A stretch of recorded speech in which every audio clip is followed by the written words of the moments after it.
bem-vindos ao E-Commerce Cast, o podcast do E-Commerce Brasil, um espaço dedicado a discussões aprofundadas sobre histórias e os bastidores do comércio eletrônico. Eu sou Rodrigo Nasser, conselheiro do E-Commerce Brasil. Sou Daniel Nepomuceno, também conselheiro do E-Commerce Brasil.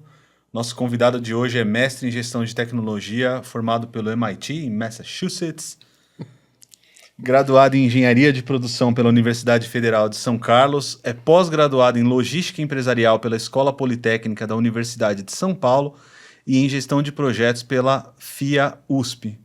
Cofundador e diretor acadêmico da Execom, Escola Superior de E-Commerce, CEO e fundador da Celia Full Service, tem mais de 12 anos de experiência no setor de comércio eletrônico e uma vivência internacional de 4 anos, Estados Unidos e Europa. Com este currículo, Ângelo Vicente, muito bem-vindo. Obrigado pela oportunidade, é um prazer enorme estar com vocês aqui. Os admiro nessa trajetória que a gente tem aqui juntos no E-Commerce Brasil, como conselheiros, e é um prazer aqui estar com vocês. O Ângelo é colega de muito tempo, a gente apresenta sorrindo porque a gente está entre amigos aqui, né, cara? E é difícil até de separar o que é a nossa resenha aqui da gravação. Exatamente. Né? Bom, para começar, Ângelo, conta então um pouco do seu histórico, né? Você tem muito de empreendedorismo na sua história profissional. Eu te conheci por aí, né? Mas conta para as pessoas te conhecerem um pouco da sua trajetória nesse mercado digital. Legal. Bom, eu acho que tudo começou, Dani e Nasser. Eu acabei de me formar e comecei a trabalhar com supply chain na Libra. E ali eu tive um primeiro contato com engenharia tributária e trazer CKD da indústria automotiva via Santos e o Imbituba em várias regiões do Brasil para poder abastecer as fábricas para a linha de montagem, né? Isso, 1980, hein? Isso é 2009, 2010, tá? Que foi, acho que, antes eu tinha sido trainee na BASF, que foi meu primeiro emprego pós-formado, e tinha estagiado em algumas empresas fora do Brasil antes. E aí essa foi minha chance de começar a liderança, né? Que acho que é ali que eu comecei a desenvolver um perfil de empreendedorismo, aprendi bastante sobre o modelo supply chain numa escala global, de importação, e entendi que ali tinha uma oportunidade de, eventualmente, aproveitar o conhecimento da cadeia tributária. O único jeito de você precificar de forma eficiente é entender como é que você entra com o produto no Brasil. O Brasil é um país essencialmente importador, se a gente olhar a balança comercial, sabe disso. E ali eu aprendi bastante como criar eficiências, além de benefícios, mas para fazer esse produto chegar em um centro de distribuição com custo competitivo, né? E acho que um pouco do que eu aprendi ali me levou a buscar um primeiro contato com pessoas do mercado e explorar oportunidades de empreender, né? Eu questionava demais, eu já vi que era uma coisa que talvez estivesse morando dentro de mim. Todo o trabalho que eu estava fazendo no ambiente corporativo, eu questionava muito mais por que eu estava fazendo aquilo, porque me parecia que eu fazia projetos que viravam uma universidade corporativa. Eu não cansava de fazer análises e aquilo parava numa gaveta, nunca virava realidade. Então era um sonho de esperar algum momento de liderança para que aquilo pudesse acontecer, e aquilo começou a me desentusiasmar. E aí surgiu uma oportunidade de empreender. Meu primeiro negócio, e foram uma coleção aí de fracassos, o primeiro negócio que eu tive foi a Biomatter. Foi um negócio de plástico, que a gente montou uma resina que ela é biocompostável, seguindo as normas europeias, brasileiras, a ABNT e também a norma americana, para poder usar essas resinas para fazer catering, para fazer sacolinha de supermercado, que o fim dessa sacolinha deveria ser numa compostagem, né? Então, a gente tinha uma série de problemas no Brasil, imaginou que ao desenvolver essa cadeia através da resina no B2B, a gente ia conseguir impulsionar. Então, naquela época, a gente tinha uma Braskem muito forte, monopolista. Eu tinha uma solução que a sacolinha da Braskem de polietileno versus a nossa solução que usava amido na composição era 3 vezes mais caro. Então, qual a chance da gente dar certo naquele momento com a Braskem operando esse monopólio aqui no Brasil? Então, foi meu primeiro fracasso de tentar empreender, né? A ideia era muito boa. Bateu na parede ali, né? Se chocou com uma geladeira. A gente acha que novo, né? O mundo tá aberto pra gente, que nada vai dar errado. A gente se sente empoderado de uma experiência que não existe. E foi o que aconteceu, cara. A gente foi com muita vontade, fez boas parcerias, trouxe tecnologia, mas tinham variáveis macroeconômicas que a experiência não ajudou a gente a tomar boas decisões. E aí, com isso, veio a cutucada do E-Cadeiras, que é algo que não está aí e que eu fiz um estudo rápido, né? Na época, eu conheci um chinês e ele me apresentou um tio que fazia componentes para móveis e principalmente cadeiras, né? Então, toda a parte plástica da aranha da cadeira, os braços e alguns outros componentes eram fabricados por ele lá na China. Me aproximei, achei interessante a história, falou, cara, a gente precisa expandir e tentar criar um canal disso aqui no Brasil, né? E ali, eu lembrando do aprendizado que eu tinha tido de importação, comecei a explorar um pouco do estudo, entrei nos sites do Alibaba, que já na época operavam com preço para empresas, né? Você conseguia acessar, você fazia um cadastro. E aí eu comecei a calcular o preço em dólar FOB, que aparecia lá, de um determinado seller, e comecei a fazer todas as tarifas de importação para trazer para o Brasil. E aí, a hora que eu olhava esse preço e olhava a comercialização da B2W, na época que era o maior player que tinha, eu olhava e falava, nossa, tem bastante margem aqui, tem um markup interessante, dá para trabalhar, ainda tendo que considerar as questões cambiais para dólar e tudo mais. E começou assim, né? Então eu comecei a estudar, fui para a China, consegui, através dessas idas minhas lá, ter um fornecedor que me impulsionou no início do negócio, que a gente estava sem caixa, para iniciar com produtos. Ele entrou com uma opção, ele me deu 10 containers depois de, obviamente, algumas idas e vindas para começar o negócio aqui no Brasil, com uma opção daquilo virar shares da empresa. Ele ficou com a gente por um período e aí dali que nasceu o E-Cadeira. A gente contratou uma plataforma, definiu um portfólio. Cara, se vocês verem o portfólio que eu escolhi, eu nunca fui arquiteto, mas foi horroroso. Eu simplesmente aceitei as sugestões dos chineses do que vendiam ao redor do mundo para poder atender todos os gostos e assim começou a iniciativa de empreender lá com o E-Cadeiras em 2013, né? Foi a época que eu te conheci. Foi a época que eu conheci o Ângelo. 12, 13, e aí comecei a investir no negócio. Eu nunca vou me esquecer até, acho que vale explorar um pouquinho. Meus primeiros containers chegaram em setembro. No primeiro ano eu faturei 160 mil reais. Primeiro ano inteiro. Então, assim, outubro, novembro e dezembro por conta da Black Friday. E eu tinha lá 10 containers que, sei lá, devia ter mais ou menos, no total, umas 10, 12 mil cadeiras em estoque para começar o negócio, coisas que vendiam e não vendiam. E a gente começou a aprender com o negócio. Segundo ano, a gente fez 3, 4 milhões o ano inteiro, né? Então já começamos a vender mais, começamos a integrar nos marketplaces, aí o negócio começou a escalar. E aí em 2018, a gente chegou perto de 40 milhões de faturamento, a gente foi o 40º maior e-commerce do Brasil, na Sociedade Brasileira de Varejo de Consumo. Eu nem tinha ideia do porte que a gente tinha, eu simplesmente preenchi um cadastro lá que chegou via e-mail. E a hora que apareceu na relação, eu falei, caramba, a gente é maior que a Kamikado, que era o próximo. Eu fiquei louco, porque eu via a Kamikado no shopping e falava, cara, como assim? E aí foi gratificante entender o papel que a gente estava desenvolvendo o negócio. E aí veio uma fase de bastante erros que a gente cometeu de acompanhar a indústria do sortimento, né? Variação de cores, variação de vários fornecedores. Começamos muitos concorrentes surgiram, a gente vinha operando de uma forma super sustentável.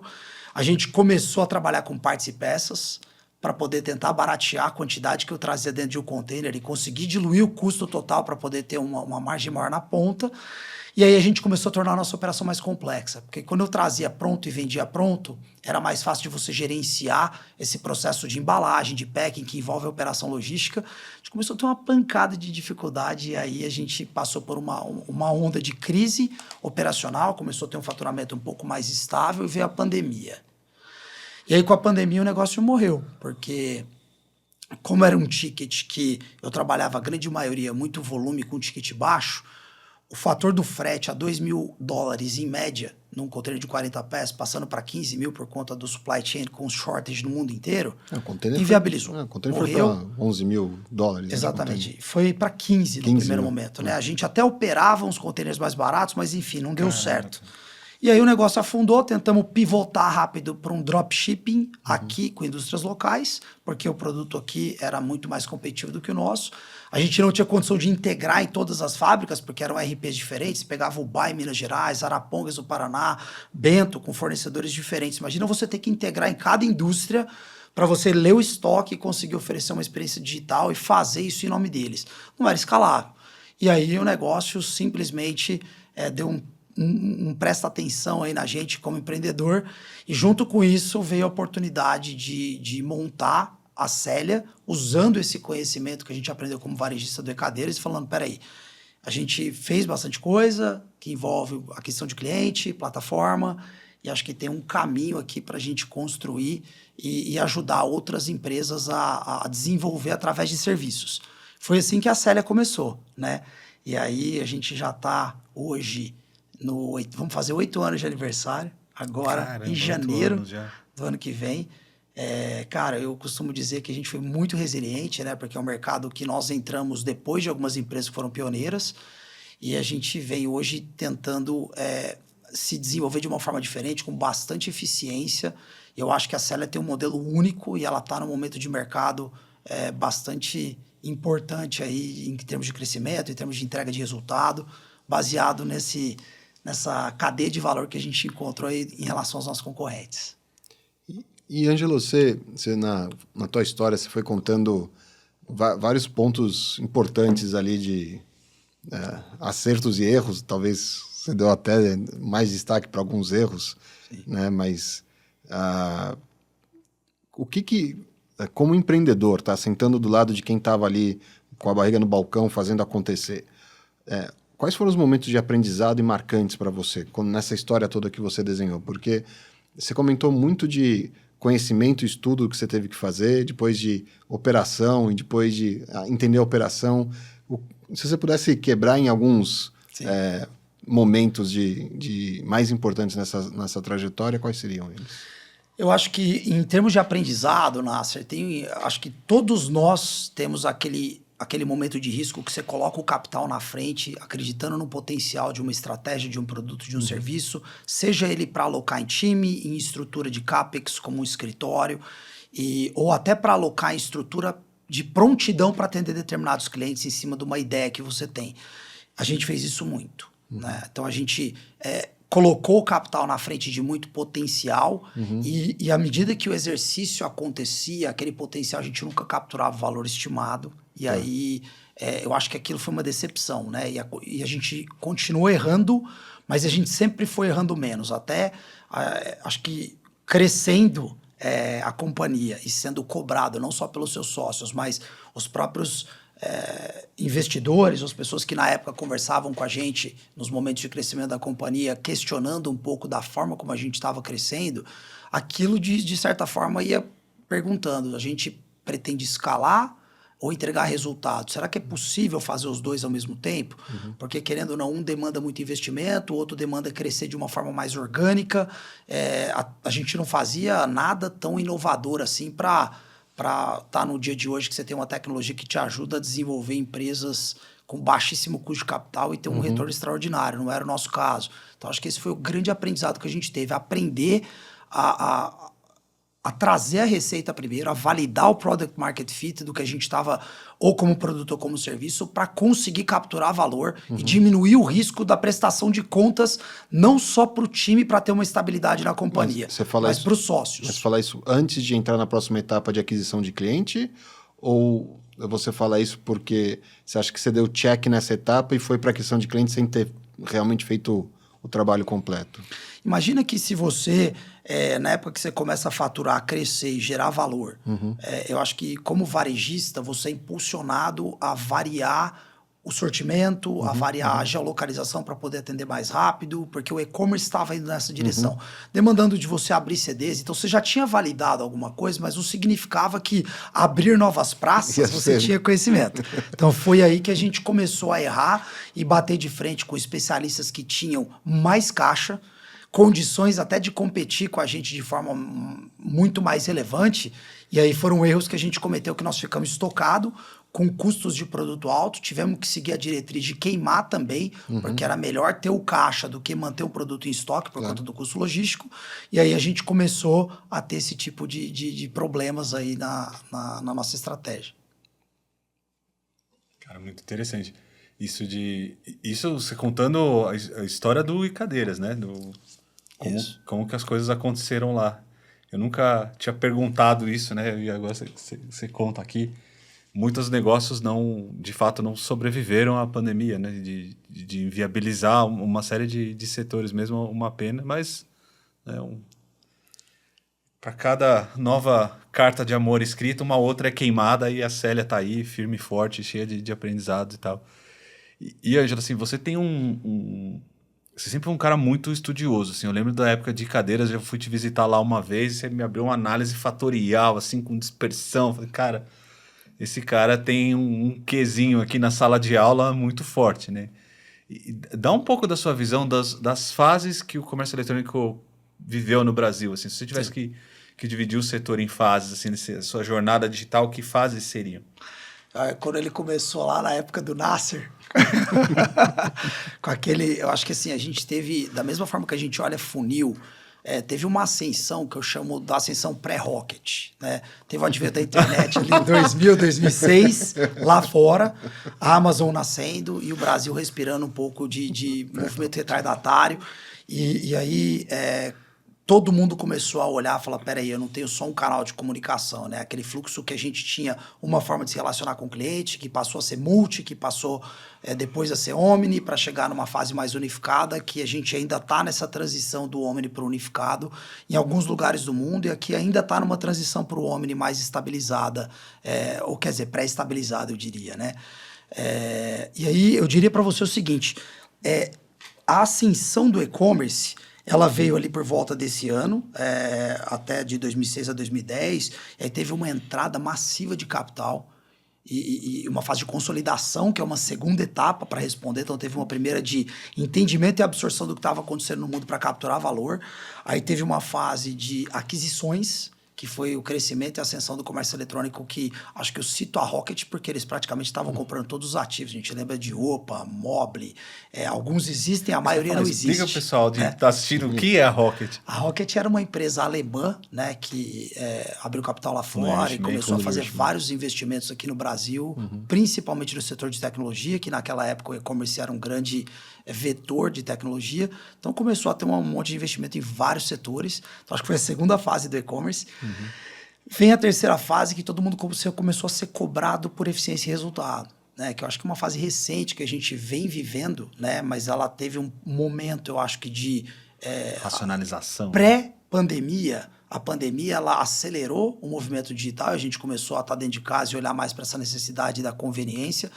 E ela também cobrou da gente que negócios que vão parar de pé por conta desse choque econômico mundial que a gente sofreu e essa reflexão de como é que as corporações vão funcionar daqui para frente. E a partir desse terceiro estágio, vem uma chuva de tecnologia com AI, com o advento de inteligência artificial, mudando completamente a forma como os negócios estão acontecendo, e a gente está, acho que, no início dessa evolução, né? Eu acho que tem um negócio que hoje, eu não sei quando que o pessoal vai nos assistir, mas o Sam Altman, eu fiz até uma postagem hoje no LinkedIn, ele diz que várias empresas unicórnio nascerão de empreendedores solo. E aonde? O que é um empreendedor solo? Uma única pessoa vai ter uma empresa que pode estar valorada em um bi com vários agentes de AI, possuindo tecnologia capaz de gerar valor em serviços de customização ou tecnologia para vários setores da economia. Então, é isso que a gente está vivendo hoje fora do Brasil, e acho que tem um impulso muito forte de aproveitar essa massa de dados que a gente está gerando para poder construir produtos e serviços a partir disso. E a gente está no meio dessa quarta revolução agora, explicando de estágios lá da época 2000 até agora. Cara, o Eduardo Galanternick que esteve aqui, ele falou a mesma coisa, que a gente tá para ver um empreendedor solo usando GenAI, ele sozinho tendo uma empresa que fatura 1 bi por ano. Exato. É uma loucura a gente pensar nisso, né? O Nasser não, eu não truquei, não. Eu acho... Trucou. Tá anotado, dia tal, trucou, vamos cobrar. Ano que vem, o Eduardo Galanternick volta aqui e a gente vê se... Fala na cara dele. Não, eu acho que é possível. Uma coisa que é muito certa, que a gente tem, eu pelo menos tenho observado, a arquitetura multiagente como copiloto parece ser arquitetura vencedora. Isso parece ser verdade. E ela pode ser usada para esse modelo de negócio, você ter uma pessoa com vários agentes trabalhando, né? E esses agentes trabalhando em conjunto. Então, é possível, né? provável, eu quero ver, mas é bem possível sim. E Ângelo, você contando essa história, principalmente, eu lembro, eu também fui te visitar ali no Cadeiras ainda, e eu lembro da gente conversando muito da cadeia como um todo, né? E você falando bastante do aprendizado que você teve em supply, né? Depois a gente conversando muito sobre a parte fiscal e a distribuição no Brasil e a questão toda fiscal por estado no Brasil, as questões de centro de distribuição, depois a parte de CRM, gestão de cliente, né? Eu entendo que a Célia nasceu de muito dessa experiência, dessa conversa, né? Ao longo desses anos, quais foram as principais oportunidades que você se identificou, né, nessa jornada inteira? Uhum. É óbvio que a Célia é uma grande oportunidade, por isso é o sucesso que é e a visão que é, mas entrando na Célia, você teve o prazer de lidar com diferentes mercados. Sim. Agora, né? Diferentes clientes, né? Uhum. Onde você tem visto, o que você viu e hoje o que você tem visto de oportunidade nesse mercado? A grande lacuna, Nasser, que inclusive me levou até para explorar um pouco do que você falou, né? A gente tem que adquirir o cliente, nós temos que processar um pedido e entregar uma experiência. Então, basicamente, sendo bem cartesiano nesses 3 pilares, existe uma desconexão entre a lacuna da aquisição do cliente com o processamento do pedido, que são os efeitos de aquisição do cliente no marketing e do processamento logístico do CD e da última milha, né? Então, esse primeiro gap me levou a estudar como é que a gente faz um departamento que cuida da aquisição do cliente e desse processamento que reflete muito numa DRE para poder entregar uma experiência entregar no prazo que o cliente comprou para que a experiência seja adequada, né? E é difícil você ter no centro de distribuição alguém que conhece a demanda e ter alguém que conhece a demanda olhando disponibilidade de estoque. Isso me levou simplesmente a essa provocação, como é que eu consigo fazer isso de uma forma integrada, né? E eu parei por 1 ano de tanto ficar batendo cabeça, discutindo e tendo dificuldade com clientes dentro da nossa base de fazer aquilo operar e virar receita para eles e, consequentemente, para a prestadora de serviço, que no caso era a Célia. E fui estudar. Falei, cara, eu talvez esteja cometendo alguns erros, eu preciso me conectar melhor com o mercado, eu preciso refletir um pouco essa etapa técnica, mas o que de fato eu preciso fazer com sistemas e tecnologia para resolver isso, que uma empresa de serviço você tem 2 coisas, gente e sistema, né? E a gente precisa conectar isso de uma forma harmônica para fazer com que esses 2 ativos funcionem em consonância, né? E eu, estudando lá durante esse período, eu acho que eu tive a oportunidade de identificar e validar algumas coisas que acontecem no Brasil, nos Estados Unidos e no Japão, que são mercados completamente diferentes e que estavam totalmente relacionados à nossa base. E hoje o nosso foco está em fazer deploy dessa metodologia. Quando vocês estão super convidados para ir conhecer a Célia, eu acho que o Dani já foi. Eu já fui. Mas a Célia nova, eu acho que você não foi ali na Vila Olímpia. Mas eu tenho estampado o framework na parede, onde a gente tem essa tese lá, mostrando essa conexão do marketing com a logística, né? Que é aquele... o ciclo do pedido. Esse ciclo do pedido, ele tá famoso, viu, cara? Ele tem aparecido na minha timeline. Então, assim, respondendo a tua pergunta, eu acho que o grande desafio nosso, aquilo para mim é o full commerce. Então, as pessoas às vezes não sabem o que é. E ali você pode atender de ponta a ponta ou você pode modularizar a solução de acordo com a necessidade do cliente. Mas o grande diferencial está em, eu acho que talvez no passado, o jeito que se propunha, e foi um modelo que foi criado lá atrás, talvez a indústria e as empresas não tivessem a maturidade para absorver e entender a possibilidade que dava para ser aplicado numa prestação de serviço como um full commerce. Eu acho que hoje, dado tudo que aconteceu no mercado, a gente vê o principal player de capital aberto, o pioneiro, fazendo uma série de aquisições e tendo problemas até hoje e de justificar o modelo, mas tem outras empresas que nasceram e que aprenderam com esse modelo e foram ajustando, que foi o que eu acho que a gente fez muito corretamente, aprendendo com os erros, olhando as informações disponíveis de capital aberto e fazendo movimentos para falar, peraí, eu preciso adequar não só um pouco a teoria, mas ver o que está acontecendo com a base e com a prática, e a gente tentou se posicionar de uma forma diferente, é o que a gente está fazendo isso hoje. E quais são aqueles bondes assim, que você acha que as empresas, né, souberam surfar bem e aquelas oportunidades quais atributos ali as empresas souberam aproveitar bem. E aí, conectando com a próxima pergunta, quais são as principais ameaças que você vê no mercado? Assim, aquilo que você fala, olha, isso aqui ameaça o futuro de alguns players aí no digital. Tá, eu acho que como oportunidade, eu acho que tem muitas empresas que entenderam que canal explorar. Imagina quando a gente fala de digital, né? O e-commerce ele é uma forma dentro de um negócio digital. Você tem várias verticais, você pode vender para um cliente final, no B2C, você pode vender para uma empresa no B2B, você pode vender para o governo no B2G, você pode vender para um empregado, que tem empresas que tem 40, 50, 60 mil colaboradores e tem benefícios, e ela oferece um B2E. Você tem formas e canais de você oferecer a tecnologia para poder facilitar aquele processo de conexão entre o produto e o cliente final, né? Tiveram várias indústrias, né, que entenderam esse movimento de falar o seguinte, peraí, eu uso o marketplace como um 3P ou como um P, ou eu vou usar uma flagship usando um D2C para poder acessar o meu cliente final? Qual é a diferença que eu tenho de ativos que eu vou precisar para construir essa jornada ou aquela jornada? Qual é o custo, qual é a margem, qual é a comissão envolvida nos dois processos? De um lado eu tenho comissão, do outro lado eu tenho investimento próprio, e fazer comparativos, né?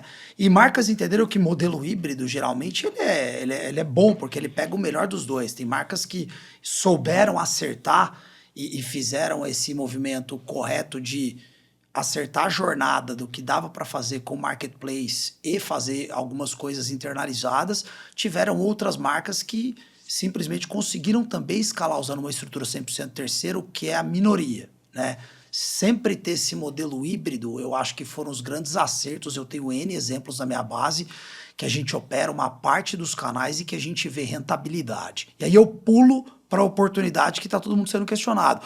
Nasser convive hoje com o setor financeiro e sabe que, cara, se você está numa bolsa buscando um IPO, buscando investimento, seja via Venture Capital, com capital de risco, com Private Equity, que já é uma empresa mais sólida, mais estruturada, no final do dia você tem que entregar eficiência financeira.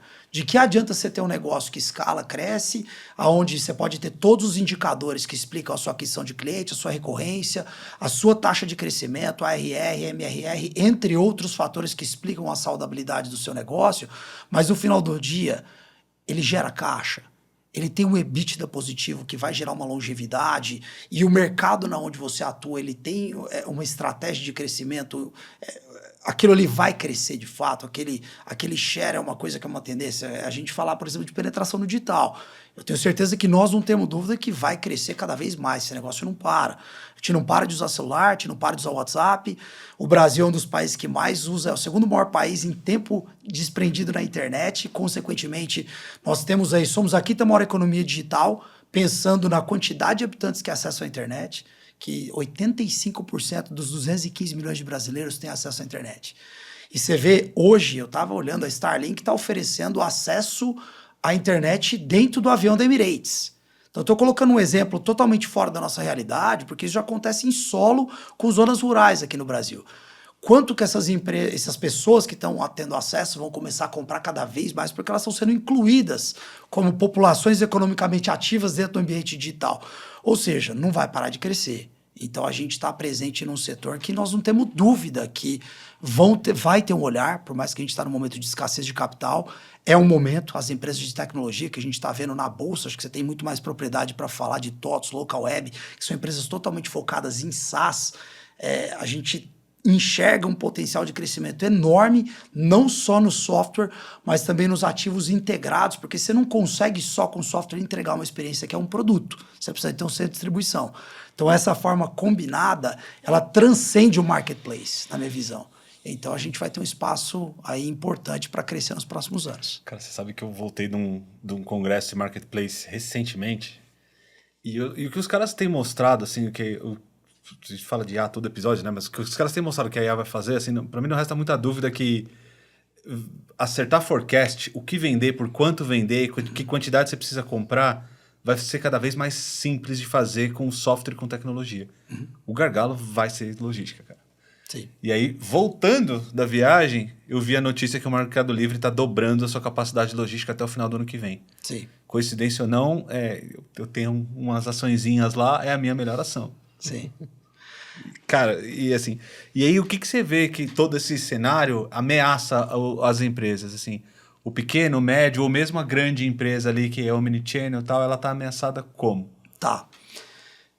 Eu acho que o pequeno seller, que tem uma dependência muito grande do marketplace, ele pode ter um problema. O marketplace ele sofre de mudanças constantes nas regras para os sellers, seja ela relacionada a review, conectado ao custo frete, seja o ticket médio do produto que você não gira, porque está ocupando o espaço no CD, ele tem que te devolver. Aqui eu falei de 4, 5 variáveis que um seller pequeno não tem capacidade de tomar decisão e gerenciar aquilo economicamente viável, né? Mas mesmo ele atuando com diferentes marketplaces ao mesmo tempo? Eu acho que sim, acho que as regras, se você pega uma Shopee, um Mercado Livre, pega outros que operam, que estão crescendo, Magazine Luiza, as regras elas são meio similares, um copiou o outro, mas eu acho que tem uma ameaça muito grande pro cara que é pequeno, médio, que não sabe fazer conta. Ele entra lá e ele não conhece os custos ocultos externos à comissão. O cara não sabe fazer conta, ele tá ameaçado de tudo Total. que é jeito, né, cara? Mas isso, de fato, é a grande parte da nossa base. É a né? grande dor, né? E aí você capta dinheiro no banco, você traz um recurso aqui para poder investir numa lojinha, e aí a hora que você vê essa lojinha, ela sumiu, ela evaporou, e essa margem está nesse canal. Então eu vejo como uma ameaça, de certa forma, para o pequeno médio. É difícil a gente falar que o Mercado Livre não vai parar de crescer com os investimentos estratégicos que ele está fazendo, seguindo o caminho que a Amazon fez nos Estados Unidos, que é o grande player. E a gente sabe que a fatia que ele já detém no mercado ela é expressiva. Né? A gente sabe o que aconteceu lá, né? Não, mas é mais do que isso, assim... Eu concordo com a tua visão dessa parte da ameaça para o seller, né? Mas você tem uma média de crescimento um pouco acima de dois dígitos para o e-commerce no Brasil. Só que você pega o crescimento de GMV dos principais marketplaces, cresce 30%. Absurdo. 20 alto por cento, né? Então, Sim. a minha dúvida é se essa ameaça que você está falando, os sellers não estão vendo, né? Sim. E aí estão vendendo, muito do que você falou, não estão conseguindo conectar essa visão de pedido com a visão de supply e de logística para ver quanto que ele está ficando de margem no fim do dia. Então ele está lá, cara, está aparecendo pedido, estou metendo pedido nos meus marketplaces e não está vendo o resultado, porque para o marketplace está aumentando o GMV e ele está feliz. Exato. Né? Exato. É isso que você está chamando de ameaça? Eu estou chamando de ameaça, eu vou um passo além, Nasser. O problema disso estar acontecendo é porque como esse cara ele é dominante, ele tem muito capital disponível e ele enxerga o poder e a capilaridade de atender o cliente de forma rápida no mesmo dia ou no dia seguinte. E aquilo impulsiona você a não comprar mais o que você desejava. Você compra o que está perto de você, porque ele está disponibilizando via catálogo na vitrine o que está próximo de você. Então ele está determinando na cadeia o fator de compra. Eu acho que isso é uma ameaça para a indústria. Quando a gente pensa naquela cadeia que você tem a indústria, você tem o distribuidor, o atacadista, o varejista, o marketplace e o cliente final, por mais que você esteja rompendo alguns canais de comissionamento, porque não dá para você ter tudo isso como você tinha no passado sem tecnologia, esse cara está concentrando toda a margem que existia na cadeia para ele e está direcionando o consumo de uma forma que ele é um intermediário que detém o fator tecnológico e o fator logístico para poder atender o cliente final. Eu considero isso uma ameaça da forma como está acontecendo, principalmente no Brasil, que o monopolista geralmente opera bem e é o que está acontecendo, é uma consolidação enorme. Você descreveu o slide de apresentação de qualquer modelo de marketplace, né? A diferença é que no Brasil, a gente, até pouco tempo, até antes do efeito Americanas, do que aconteceu com Americanas, a gente era o único país onde você tinha o primeiro, segundo e terceiro lugar muito próximos, né? E não tinha uma distância tão grande, né? Depois que aconteceu com Americanas, você começou a ter um distanciamento do primeiro lugar para os demais, e que nos outros países é assim, né? A Amazon ela é o primeiro lugar em um monte de países, e o segundo lugar, às vezes, não aparece nem no outros, ele está ali no outros, né? Você acha que a evolução desse modelo, a evolução desse modelo que nem você falou, né? Quando a gente olha lá para os Estados Unidos, se o futuro for esse, poxa, temos um futuro complicado, é a principal ameaça para esse Eu seller? acho que para o supply chain, imagina que a indústria, ela não conhecendo o seu cliente final de forma direta para poder desenvolver produtos ou soluções e ela ficar na mão de um cara que está preocupado com sortimento que não só faz parte daquela indústria, é uma baita ameaça para você entender como é que você vai atender públicos. Com Você tem certeza. lá uma demanda, cara, que teoricamente eu quero saber como é que eu vou evoluir o meu produto para poder atender ele cada vez mais. Com E certeza. você vai ter uma informação que quando você não acessa esse cliente diretamente, você tem um problema do setor automotivo, que você tem uma concessionária que quando você compra um carro, alguém já te mandou um zap, um e-mail te agradecendo pela compra do chassi que você fez. Você vê como é uma indústria totalmente descolada que depende. É um marketplace que... como é que ele vai saber como desenvolve? Aí você pega um carro chinês, Deixa eu falar, cara, o cara e que conecta começa a conectar direto ao cliente final e usa a concessionária como um fator de venda, mas ela quer ter um relacionamento direto, ela está rompendo um modelo. Então, assim, eu acho que o marketplace para a sociedade futura, ele é uma ameaça para as indústrias, né? Então, E como resolver essa ameaça? D2C? O que eu acho que o D2C é um dos caminhos. Eu acho multicanais? O que o multicanais. Eu acho que tem que ter um ativo para usar a jornada digital, para você se relacionar e saber quem é. Eu acho que faz todo sentido. Tá. Então, esse é um dos caminhos. O outro é o pilotar de uma forma híbrida, né? Você ter lojas físicas para poder testar o produto. E, obviamente, o grande problema está na expectativa de atendimento, né? Que você fica na mão de um terceiro, a gente sabe a quantidade de problemas que tem, que aquele cliente acaba sendo do marketplace, não vira da indústria. Claro. Então, acho que é isso. Mas aí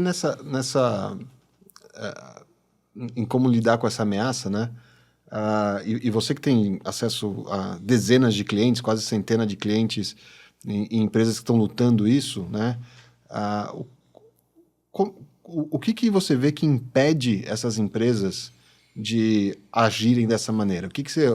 Quando, obviamente, na tua vida, ainda mais lá na Célia, você deve ter os clientes 10% que são super inovadores, né? Aqueles caras que estão ligando para você todo dia, falando o que tem de novo, vamos fazer, vamos buscar. Você tem os mais laggers ali, e você tem aqueles caras que nem viraram seu cliente, que na conversa você já percebeu que o cara estava muito, muito longe, né? O problema dele é um pouco maior. É um pouco maior. O que você acha que impede esses caras, essas empresas, a não serem esses 10% de clientes, às vezes, que é super ágil, para ir atrás de lutar contra essas ameaças que você citou?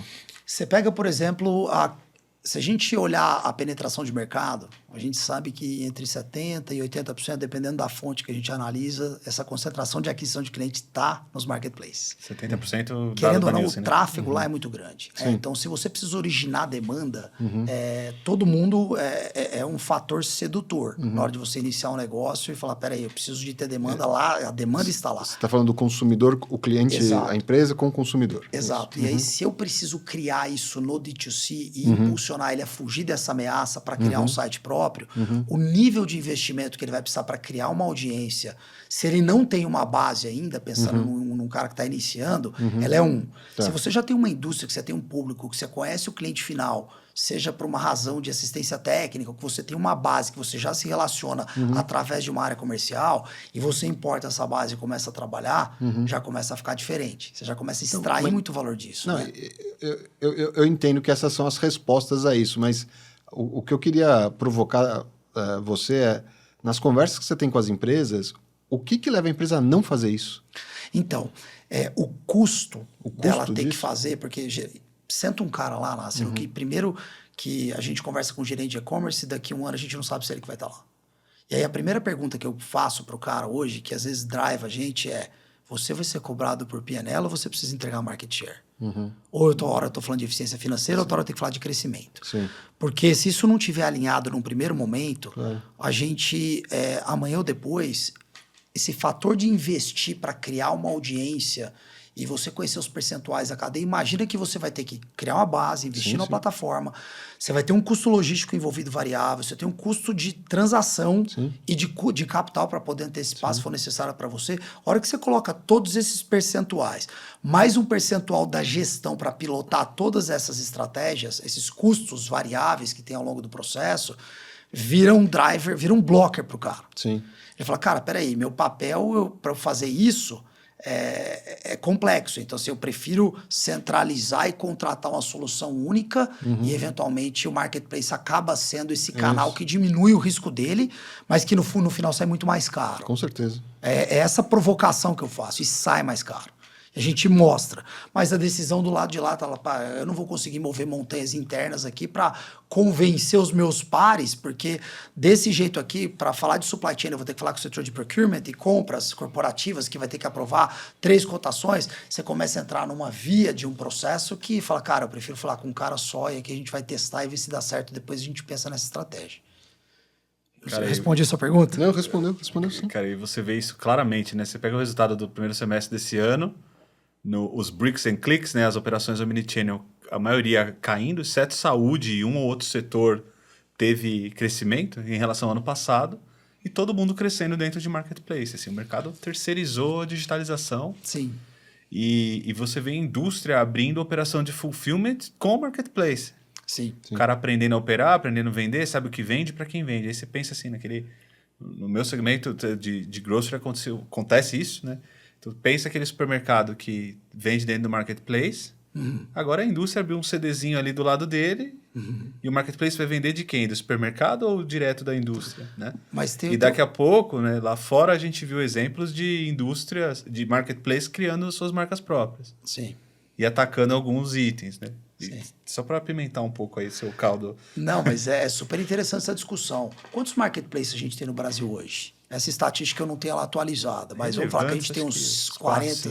4, 5 relevantes. Muito grandes, mas uns 40, 50 que tem uma representatividade setorial. Salvo engano, por exemplo, a Lynx está integrada com 70 marketplaces. Tá, se a gente pegar um dado, a gente tem mais de 600 mil plataformas rodando no Brasil. São e-commerces próprios. Obviamente que nós estamos falando daquelas lojinhas de 40, 50 reais até lojas enterprise, que são várias. Você vê que todo mundo ainda tem essa pegada de criar uma conexão direta, de oferecer alguma coisa ali. Então eu acho... E você concorda? Olha só, vou fazer um raciocínio com vocês aqui. Quando você está comprando no marketplace uma marca conhecida de uma TV, quando você compra no site da TV, automaticamente você não se sente atendido por uma política muito mais clara de que você vai conseguir negociar com a marca e vai ter muito mais flexibilidade se você tiver algum tipo de problema fazendo esse canal direto? É esse sentimento que eu acho que ainda faz com que esse modelo seja o grande potencial futuro, porque a indústria que cria essa conexão direta com o cliente, ela tem condições completamente diferentes de reversa, de garantia, de assistência técnica, porque não tem intermediário. Que nem quando você compra uma passagem da Latam, ou quando você compra uma passagem da Latam através da Decolar. É um pipinaço você resolver através da Decolar. Quando você está com a Latam, é outra coisa. Então, assim, vive a mesma coisa no ambiente de você ter um canal direto com a indústria e que a própria Electrolux, que é um caso importante, que criou lá com o Rafa Bongiorno no passado, esse canal de comunicar com o cliente final, de internalizar as operações que antes eram feitas de forma no passado, ainda usando marketplaces, e os ganhos são absurdos de acessar o cliente final para poder desenvolver o supply chain inteligente. Semana passada a Adriana estava aqui, por acaso. Ah, que legal. Quando a gente estava falando aqui desses 70 marketplaces, né, uma coisa que eu acho que não deve mudar no Brasil, pelo menos, é a quantidade de verticais que você tem que os marketplaces generalistas não devem atender, né? Então você começa a ver também esse modelo de marketplace indo para questões muito específicas, principalmente blocado, né, coisas maiores, e você vê alguns crescendo muito, né? Você pega um madeira da vida, né, que pegam um setor, conseguem fazer a inteligência daquele setor. Isso também você vê como uma ameaça, esses marketplaces mais verticalizados para aquela indústria ou mesmo para aquele seller que está atuando numa indústria que às vezes não é tocada pelos grandes marketplaces? Ou você acha que esse nicho, até por ser de nicho, não vai ter um crescimento tão grande? Como que você enxerga essa ameaça para esses verticais muito, muito fortes? É que o modelo, Nasser, independente se ele está nichado em grocery e ele atende um quarteirão, ou ele atende uma região, um estado ou Brasil, ele captura valor e ele quer gerar recorrência para ele e não para o seller. Sim. E aí, eu acho que isso é ruim como uma ameaça global no modelo de negócio, pensando economicamente, né? Perfeito. E aí, eu acho que eu enfatizo que, principalmente, os médios e grandes que têm marca, que tem um branding forte, se você vai testar o produto, o mercado e a demanda e tem uma disponibilidade de capital para poder fazer conta, eu acho que funciona muito bem. como um seller no marketplace. Mas na hora que você entender o que tem um mercado que você precisa explorar, eu acho que vale você investir numa jornada própria, num site próprio, e criar um relacionamento direto com o cliente, sendo um cara médio, principalmente uma indústria, aí eu não tenho dúvida nenhuma que ela precisa se relacionar com o cliente final. Corroborando com isso que você falou, no meio da pandemia a gente fazia ali podcast também, mas cada um da sua casa e tal. Saiu um dado de que o consumidor comprava em sites que vendiam de tudo e nos last milers. Porém, à medida que as empresas lançavam seus serviços, o consumidor migrava para comprar direto das marcas, direto das empresas. Exatamente. Tem até a piadinha, né? De que quem foi que implantou a transformação digital na Você sua lembra empresa. de onde veio isso? Você lembra que era vendido e distribuído por? Lembro. E aí você acessava o nome daquela marca, procurava no Google e fazia uma nova jornada, porque eventualmente naquela época ainda os preços eram diferentes. E geralmente o preço lá era mais barato. Por quê? Porque você está negociando direto, você não tem intermediário, você tem benefícios a oferecer. Você se recorda dessa época? Me recordo, e assim, um dos fenômenos aí que aconteceu mundo afora foram os governos começarem a entrar nas relações dos marketplaces com os sellers. Sim. Que o seller obrigava a ter o mesmo sortimento, o mesmo preço, Sim. às vezes travava contrato de exclusividade. E, recentemente a gente teve um caso no Brasil, né? A Rappi ingressou com um processo lá, quebrou a exclusividade do iFood com uma quantidade enorme de restaurantes e deixa o mercado um pouco Quase mais... saiu um palavrão, né? Quase. Mas aí eu lembrei, né, da câmera aqui, né? Mas enfim. E aí, colocando tudo isso, o que você enxerga de dores para você lá na cadeira do empreendedor que atende várias marcas e Sim. no setor como um todo, assim, quais são as principais dores dos seus clientes? Assim, o que é difícil hoje? Integração tecnológica. Que eu acho que, de certa forma, cara, no final do dia... As coisas não mudam, né? Você tem uma jornada que ela precisa estar integrada e quanto mais integrada ela está, mais feliz está o seu cliente. Você tem uma experiência mais completa. Como é que você faz isso? Você precisa estar com os sistemas totalmente passando a bola, né? O e-commerce vendeu, transacionou no meio de pagamento, bateu no antifraude e voltou. Você pode faturar esse pedido que foi enviado para um CD que você vai ter que somar essas informações para poder fazer um faturamento. Esse pedido foi faturado, solicitou um transporte. Esse transporte entregou o pedido na casa do cliente. Você garantiu aquela entrega, você manda um formulário de avaliação. Tudo isso são sistemas diferentes funcionando em sincronia, né? Então, acho que o grande desafio é ter uma empresa que consegue ter essa visão para poder decidir o que vale a pena fazer interno, o que vale a pena terceirizar e ter isso claramente do que é core dela, que ela precisa trazer para dentro. Eu acho que esse é o grande desafio que a gente enfrenta na base, em educar os clientes a trazer valor para eles, em cima do que... Como é que você fala para um cara que está faturando muito que ele está errado na visão dele? Se ele já está faturando. Exato. E você tem uma visão do lado de cá que não é que você está certo ou que você está errado. Você acredita num modelo que está aqui, mas ele está lá fazendo de uma forma ainda não tão automatizada, mas que ele tira pedido e que ele está feliz com isso num modelo de franquia que não está tão integrado, por exemplo. E você tem que respeitar e atuar. Então, acho que o grande desafio é consultivamente e com cases, aos poucos, ir penetrando, experimentando esses fatores que de fato você consegue aplicar e trazer resultado para convencer e demora. Mas eu acho que esse é o grande desafio aí que a gente pretende romper nos próximos anos, é trazer valor com experimentação. Depois da tua fala dá para entender, assim, eu fico imaginando aquele executivo tradicional de varejo, assim, que vê você falando tudo isso, o cara fala... pluga no marketplace que é mais fácil. Você viu que a gente volta naquela pergunta inicial, Exato, né? volta esse é o grande desafio, porque as pessoas não querem ter a dor de cabeça de acompanhar. Quando você tem do lado de lá, até aproveitando esse ensejo, um cara é que nem agências. Se você olhar o Escape Report ou for dar uma rodada em qualquer evento da E-Commerce Brasil, qual é o departamento que você mais encontra presente oferecendo solução? Quantas agências existem no Brasil? De marketing digital, trocentas. É absurdo, né? O que esses caras entregam? O que eles fazem? É difícil até você explicar, será que tem tanta gente que fala que faz diferente? Porque você está sempre vendendo um diferencial competitivo em relação ao cara do lado.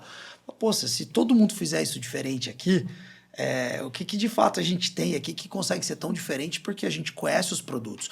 E aí demanda do lado de cá ter alguém que cobra e que pilota e que não tem a solução ideal. O ideal é o que você consegue criar e pilotar.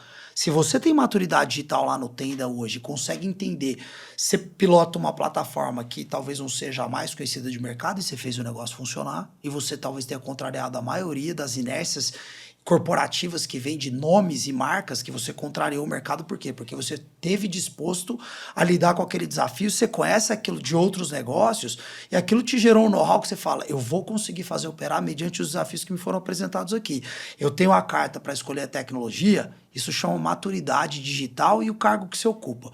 Quando do lado de lá você tem um cara como você liderando um negócio na frente digital, é muito fácil lidar com agência, com full commerce, porque você tem um cara que está drivado em cima do que ele quer, ele sabe te pedir. E para você chegar nesse momento, cara, geralmente é uma dificuldade enorme. A maioria das empresas hoje não sabe. E acho que esse é o grande desafio. E aí, às vezes, até assim, e contratar um cara bom não resolve. Uma coisa é querer fazer, outra coisa é fazer, né? Não adianta... tem N estudos que falam que você contratar uma plataforma digital, uma buzzword do momento, isso não é transformação digital, né? De jeito nenhum. Você coloca a plataforma lá para rodar, nenhuma transformação vai acontecer. Tem muita gestão em cima, Sim. saber quais indicadores medir. E eu digo que o mesmo acontece se você contrata um cara e deixa ele isolado ali. Ah, pronto, meu problema digital está resolvido, porque eu contratei um bambambam aqui, contratei o mago do e-commerce e pronto, tá tudo resolvido. Se aquele cara ficar isolado, Sim. e você não conseguir fazer a empresa entender que é necessário criar novos indicadores, novos processos, ancorar esses indicadores novos na meta dos executivos. Se vocês querem receita nova, vocês têm métricas novas para medir, processos novos a implantar, processos para abandonar. E aí a gente pode citar vários exemplos, mas assim, falando do Tenda, por exemplo, eu tenho a sorte de ter colegas lá, ter diretores que... Tem um diretor de logística que está no Tenda há 30 anos, que é um cara que senta, entende qual é a dor do e-commerce, por exemplo. O cara está há 30 anos, assim, nunca tinha trabalhado com e-commerce, visita a loja comigo e ele fala assim, opa, peraí, então o seu separador vai na gôndola e ele não encontra o produto. E corta o produto do pedido do cliente. O que eu tenho que fazer, eu, logística, como diretor de logística, para te ajudar a resolver isso? E o cara mudou o processo de abastecimento da empresa inteira para melhorar o encontramento de item no piso. Sim. Esse tipo de coisa tem um valor, assim... Enorme. O Carlos Davi, lá, nosso diretor de logística, cara, assim, o que eu digo para ele é assim, ele não sabe o valor que ele tem. E é raro. Agora, quantos diretores de logística estão dispostos a mudar o processo de abastecimento da rede toda para melhorar a experiência dos clientes no e-commerce? É sobre isso, né? Mas é pessoas no final do dia. É isso. A gente está falando de tecnologia, inovação, o básico bem feito, que é o que faz a gente ganhar o jogo no Brasil, ele depende de pessoas como que você citou. Você tem um ativo. A gente do lado de cá tem que, em constante mudança, trocar. As pessoas que levaram a gente até determinado momento não necessariamente vão levar a gente para uma nova fase de escala. E é esse o comportamento que a gente busca. Cara, foca em resolver o problema do cliente. Então, toda vez que, se nesse momento você era o cliente dele para atender essa jornada, ele mudou um processo logístico que provavelmente, além de te atender, ele gerou valor para ele também. Porque ele teve o pensamento e a amplitude de falar, cara, eu não posso atender o Dani e não atender determinada jornada. Eu acho que assim, esse é o grande diferencial de você ter do lado de lá pessoas que conseguem ter sincronia de pensamento juntamente aí com quem está do lado do prestador de serviço. E só para finalizar e ajudar quem está assistindo, né? Um dos grandes pontos de virada na minha carreira foi quando eu parei de ser o especialista de e-commerce e comecei lá no saque, né? No canal do cliente, Escutar. catalogar ali do que o cliente está reclamando. Põe na tela ali, ó, esses são os nossos 10 principais motivos de reclamação. Sim. Como é que a gente resolve isso aqui? Deixa de ser o Daniel que está falando, deixa de ser o cara de fora que chegou na empresa e vem aqui querer resolver as coisas. Não sou eu que estou dizendo, são os clientes que estão reclamando disso aqui. É muito mais fácil você abordar as outras áreas e conseguir colaboração deles, porque aí está todo mundo sentindo a mesma dor. O cliente está falando mal da nossa empresa. Como é que a gente resolve isso aqui? Exato. E aí você consegue abordar isso muito mais fácil. A gente falou de passado, falou de história, falamos de o que está dando certo, o que está dando errado no presente. Queria chegar nessa parte final agora do podcast e ir para uma última pergunta mais de futuro. Certo. Né? E você terminou o mestrado lá no MIT faz pouco tempo. Eu queria que você trouxesse para a gente um pouco o que você viu lá de tendência, o que você enxerga que vai ser interessante daqui para frente, né? E como que você acha que o nosso mercado, disso que a gente está conversando, e essa combinação de canais, no Brasil em específico, vai evoluir? Então, o que você viu de tendência que é global e que a gente obviamente pode usar aqui, né? Que você acha que dá para usar aqui? E aqui de Brasil, o que você acha que vai acontecer nos próximos 2, 3 anos? Eu acho que vou começar pelo último, que é mais fácil. Nos próximos 2, 3 anos, eu acho que todos nós estamos sendo impactados por usar AI. Uhum. E olha a palavra que eu usei, o verbo, usar. Uhum. É diferente de produzir. E aí eu acho Fantástico. que a gente não tem pouquíssimas empresas capazes de entender o Big Data, o processamento da forma como ele tem que construir em arquitetura. O Nasser conhece profundamente isso em tecnologia. O custo de processar e de criar AI é altíssimo. A demanda no mundo é alta. O Brasil ainda é um país retardatário nessa demanda. Então, eu acho que nós vamos usar muito AI e vamos ter vários agentes aí que vão gerar valor através do uso. Uhum. E aí, voltando um pouquinho e conectando isso com, na minha visão, o epicentro de tecnologia, eu não tenho dúvida que está em Kendall Square. Não é nem Boston, não é nem Cambridge, é naquele coração onde, basicamente, para quem conhece o MIT e já foi lá, as segundas grandes, eu diria que o epicentro de tecnologia da Microsoft está dentro de Sloan, é o mesmo prédio, a mesma fachada. Você tem ali a Akamai, você tem o Google, que depois da sede lá do Vale do Silício, ali é o segundo principal. Você tem a Oracle ali do lado. Então você tem a Akamai, eu acho que eu já falei da Akamai, né? São várias empresas de tecnologia. Por que elas estão ali? E ali é um ambiente que é difícil a gente encontrar aqui no Brasil, numa cidade universitária, ou em São José dos Campos, ou nas principais polos de educação que a gente tem aqui, que é essa proximidade das empresas com as faculdades, desenvolvendo cases e modelos reais, que é o que a gente mais faz lá e foi o que eu mais fiz lá. Então é testar de fato os problemas que essas empresas estavam vivendo no ambiente de tecnologia, que eu fui estudar isso, para ver se a gente vai usar uma análise preditiva, que tipo de solução faz sentido, conectando a academia com gente que está pensando em matemática e estatística, que são os grandes destravadores dos modelos que vão resolver as equações de algoritmos que são movidos por machine learning, que vão virar soluções de inteligência artificial com interface. Eu acho que aquilo ali me transformou completamente para entender como que o mundo vai girar.